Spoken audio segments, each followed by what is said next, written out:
गौरी, मैं देख रही हूँ घरों के बाहर लाल रंग के कुछ नंबर लिखे हुए हैं। ये किस लिए? मीरा, हमारे पास दैनिक कार्य डायरी होती है जिसमें प्रत्येक घर की पूरी जानकारी इन नंबरों के आधार पर दर्ज कर ली जाती है। जैसे घर में कितने सदस्य हैं, उनमें गर्भवती महिलाएं, नवजात शिशु और बुजुर्ग कितने हैं, उनकी स्वास्थ्य की ज़रूरतें क्या क्या हैं। उन्हीं ज़रूरतों के अनुसार मैं समय समय पर इन घरों का दौरा करती हूँ और हाँ, गांव वालों को सरकारी स्वास्थ्य सेवाओं का लाभ दिलाने की कोशिश करती हूँ। सरकार की नई नई योजनाओं के बारे में भी गांव वालों को अवगत कराती रहती हूँ। इन सब कार्यों को करने के बाद तुझे अपने घर जाने का समय मिल जाता है गौरी? रोज सब घरों में नहीं जाना पड़ता। घर पर तो मैं हमेशा मिलती ही हूँ। लोग घर भी आ जाते हैं। लो, बातें करते करते ज्योति का घर भी आ गया। अच्छा सुन, मैं ज्योति को देखकर आती हूँ। चल, मैं भी तेरे साथ चलती हूँ। हाँ हाँ, चल ना। कैसी हो ज्योति? ठीक हूँ बाई जी। चलो, अच्छा है। वैसे ज्योति, मैं तुम्हें ये बताने आई थी कि तुम्हारी जांच में एनीमिया यानी खून की कमी की शिकायत आई है। तुम्हें एक नहीं बल्कि प्रतिदिन 2 आयरन की गोलियां लेनी पड़ेंगी और खाने के साथ 2 कैल्शियम की गोली भी लेनी होंगी, एक सुबह एक शाम को। याद रहे, ये दोनों गोलियों में यानी कैल्शियम और आयरन की गोली में 2 घंटे का अंतर जरूर हो। जी गौरी बाई जी, मैं आज से ही रोजाना 2 गोलियां लूंगी। बाई जी, गर्भावस्था के दौरान और क्या क्या परहेज करने चाहिए? और हाँ, एक ज़रूरी बात और, गर्भावस्था के दौरान दिन में 2 घंटे आराम करना बहुत ज़रूरी है। और सुनो, तुम कोई भारी काम मत करना। कौन से भारी काम बाई साहब? जैसे भारी वजन उठाना और वो कुएं से पानी खींचना। बाई साहब, प्रसव के बाद तो कर सकती हूँ ना? प्रसव के बाद भी तुम्हें 42 दिन तक ध्यान रखना है कि तुम कोई भारी काम ना करो। बाई जी, अब तो प्रसव होने में कुछ ही दिन शेष हैं।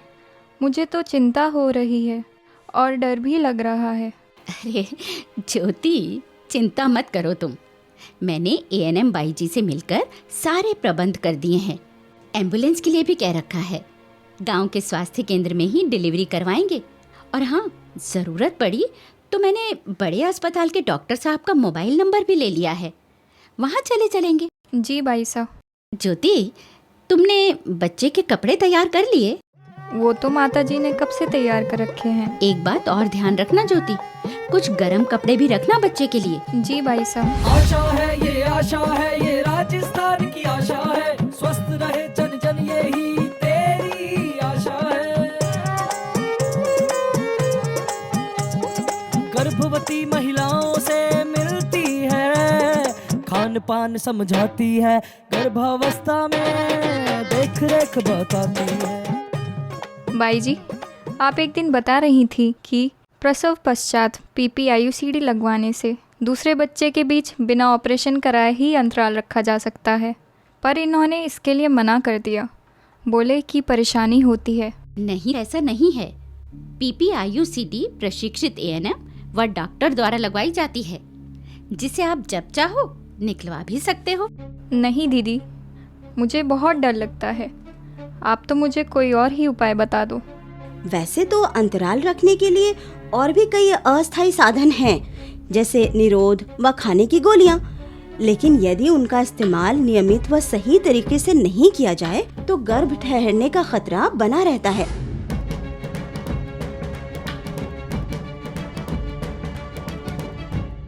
क्या IUCD लगवाने के बाद मैं निश्चिंत हो सकती हूँ कि गर्भ नहीं ठहरेगा? IUCD लगवाने से जब तक आप बच्चा ना चाहो तब तक आराम से बिना कोई साधन इस्तेमाल करे हम बच्चों में अंतराल रख सकते हैं, जिससे हमारा व आने वाले बच्चे का स्वास्थ्य भी ठीक रहता है। वैसे भी पहले और दूसरे बच्चे में 3 साल का अंतर रखना बहुत जरूरी है। वो क्यों बाई जी? बाई जी, क्या इससे कोई विशेष लाभ होता है? इससे तुम्हारे बच्चे को लंबे समय तक माँ का दूध पीने को मिलेगा, जिससे उसका शरीर पुष्ट होगा और बीमारियों से लड़ने की ताकत भी मिलेगी। और तुम्हारा ध्यान भी बच्चे के सही पोषण पर लगा रहेगा। तुम्हारा बच्चा खुश होगा ना? तो तुम भी खुश रहोगी। 3 साल के अंतराल के बाद दूसरा बच्चा पैदा करने में तुम्हें कोई परेशानी नहीं होगी और तुम्हारा शरीर भी अच्छा रहेगा।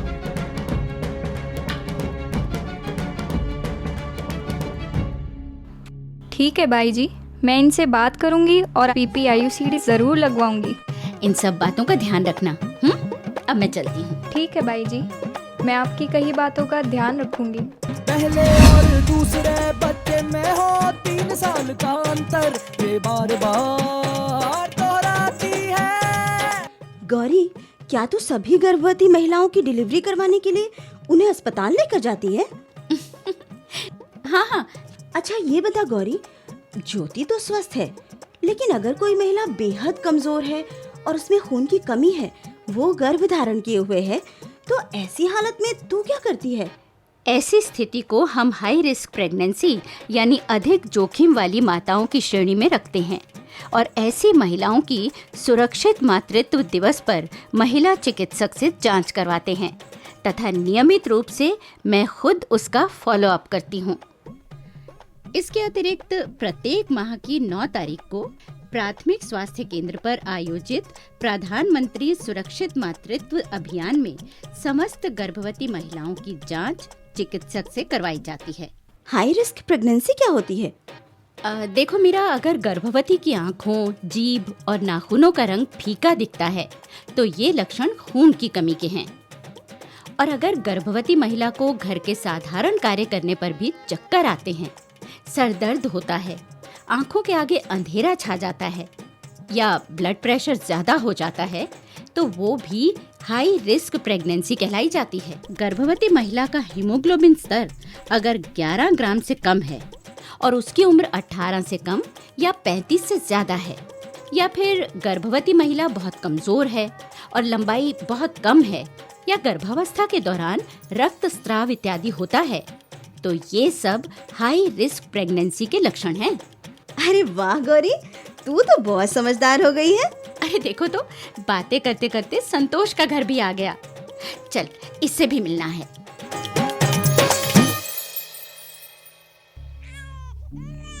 अरे कैसी हो संतोष? तुम्हारी बेटी कैसी है? अच्छी है बाई जी, लेकिन दूध नहीं पी रही। देखो संतोष, बताया था ना मैंने कि माँ का दूध बच्चे के लिए कितना आवश्यक है। अच्छा चलो, मेरे सामने पिलाओ।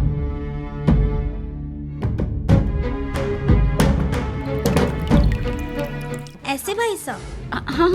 हाँ, ऐसे इसका सर रखो और अब इसे आराम से दूध पिलाओ। देखा, पीने लगी ना।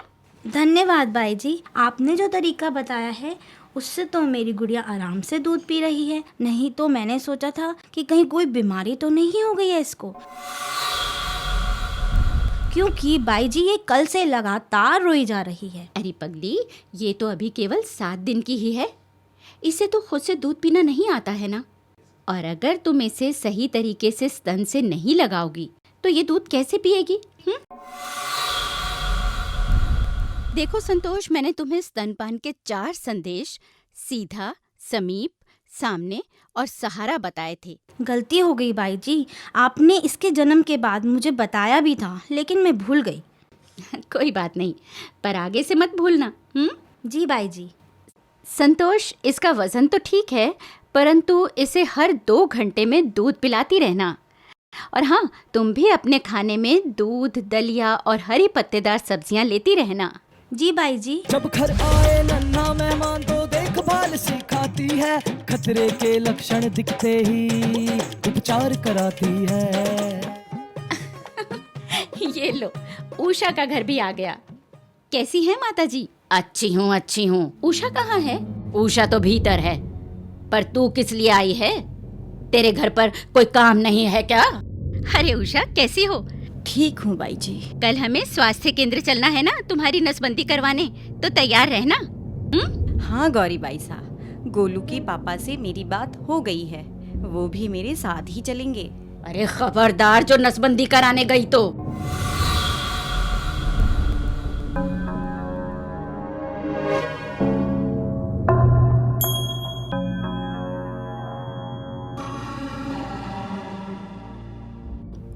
अरे मेरे सिर्फ एक ही पोता और एक पोती है, मुझे और बच्चे चाहिए। हाँ माँ जी, यदि छोटा परिवार होगा तो खर्चे भी तो कम होंगे, बच्चों की पढ़ाई भी अच्छी होगी और उनका पालन पोषण भी ठीक से होगा। अरे माता जी, आप रमेश को ही देख लीजिए, ज्यादा बच्चों के कारण वो अपने परिवार का भरण पोषण भी ठीक से नहीं कर पा रहा है। क्या आप यही चाहती हैं कि आपके बच्चों की हालत भी ऐसी हो? अरे नहीं नहीं नहीं नहीं, अब बिल्कुल नहीं। गौरी बिटिया, तेरी बात 16 आने सही है। बहू, कल तुम गौरी के साथ चली जाना। जी माता जी। अच्छा माँ जी, अब मैं चलती हूँ, जया के घर भी जाना है। खम्मा घड़ी घड़ी खम्मा। हर परिवार को समृद्धि की राह दिखाती है, परिवार नियोजन भी ये समझाती है। जया, तुम्हारी और सुरेश की कुछ समय पहले ही शादी हुई है। शादी के बाद 2 साल तक का अंतराल रखना बहुत अच्छा रहता है। भाई साहब, अभी तो मैंने इसके बारे में कुछ सोचा ही नहीं है। नहीं सोचा तो अब सोच लो। लेकिन भाई साहब, सब लोग तो अभी से ही बच्चा चाहने लगे हैं। देखो जया, तुम्हारी उम्र अभी कम है और तुम पूरे परिवार को भी अच्छे से नहीं जानती हो। तुम शारीरिक और मानसिक रूप से गर्भ धारण करने के योग्य नहीं हो।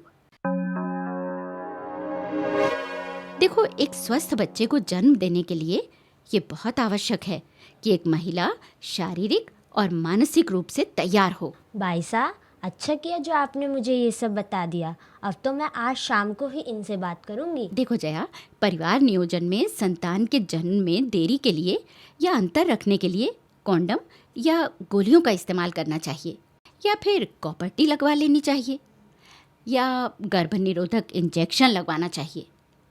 और अगर बच्चा नहीं चाहते हैं तो पुरुष या महिला नसबंदी करवा लेनी चाहिए। मेरी बात ध्यान से समझ रही हो ना? जी भाई साहब। अच्छा जया, अब मैं चलती हूँ। जी भाई साहब।